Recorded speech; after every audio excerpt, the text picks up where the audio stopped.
thì chỉ là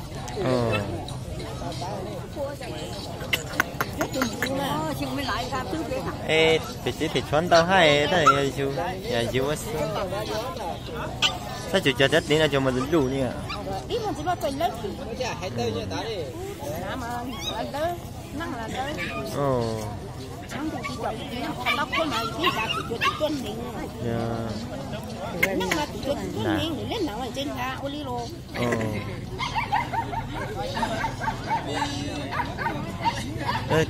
là mình nhắc thế này à là sẽ cho hả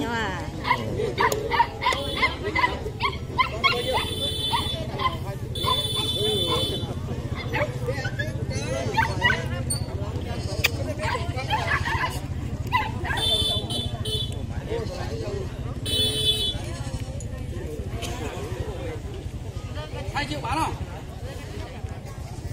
Dạ này hết giá luôn. Có cái tí thì đẹp. Đẹp nhưng mà đẹp đúng là thịt hết. À. Ui, hai chục cũng đắt không lấy được đấy. Được xem một tí luôn, cứ tận chịu ai đâu một cái. Những là họ ma nè, những quê cái này cả cái sừng to này nào vậy? Nhà. Nó về, nó bảo trồng ăn ăn thôi. Bán không? Bán để giả tiền luôn. Hả? Mấy cái dắt quần thế này. Cái dắt này đi. Có chút thả với nào cả đôi 3,2 triệu. Đôi này thì bao nhiêu tiền đấy? Đôi này loài nó không còn ăn. Phải không? Không bán. 3,5 triệu đâu, bán 3,2 triệu bán. Nó có con này ăn được sau này ăn gầy cái gì? Ăn gầy hết nó dần nó rụng lên lông được mấy đồ nó đã dính cái này đúng rồi. Dùng cái này bao nhiêu? Anh mua nuôi gì? Chú mua nuôi à?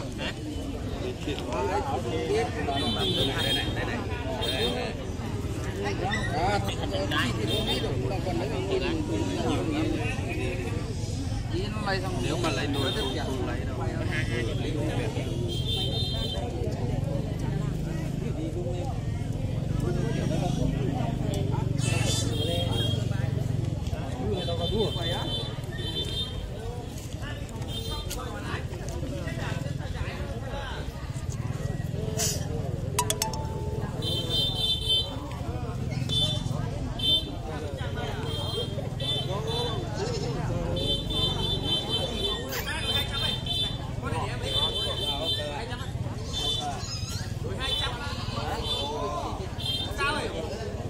tuần nay ăn đâu đấy à?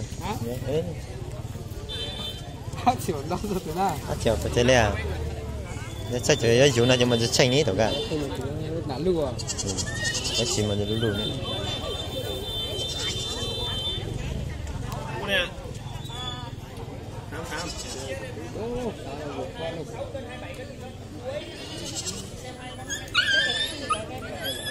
Cái tao này, cũng được cái chính đầu xảo thôi này, đâu phải cái chính à?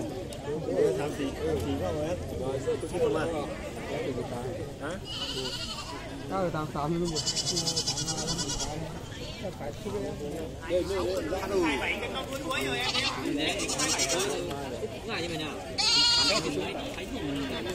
Ô, cái đấy nó là chốt.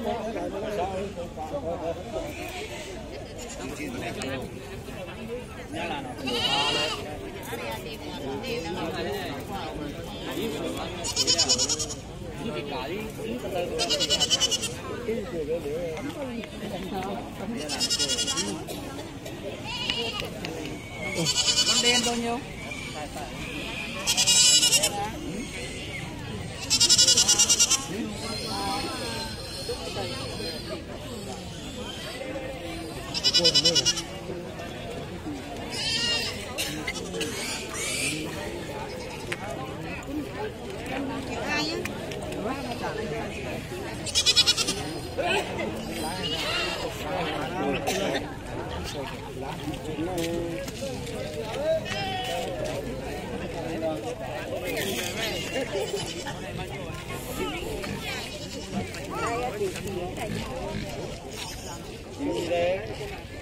Cái này đi ở đây.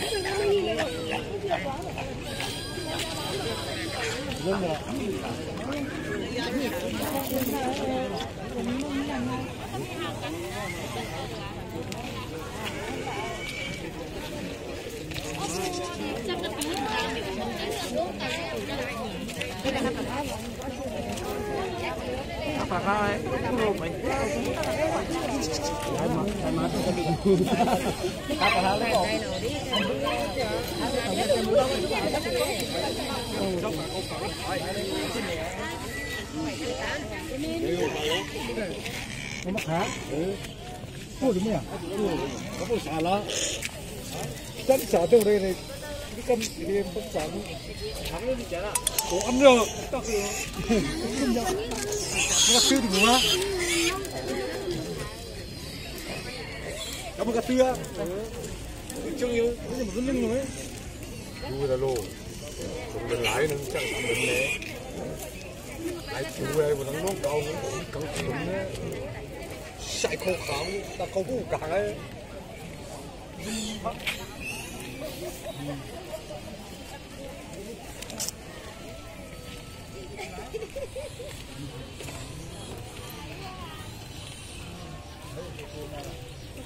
Đấy, cái chưa? Ui, chú. thì con lợn À.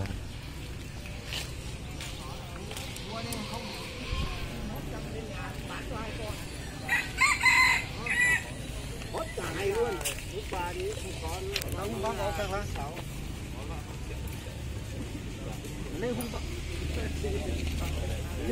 thằng chút phải nói được hay là hung băng lên bao căng á hung băng bao lấy rồi nói cho lòng người ta đấy không từ từ nhưng mà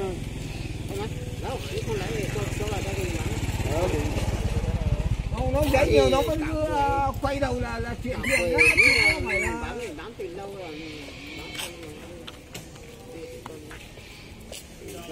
lấy thằng này lấy luôn đấy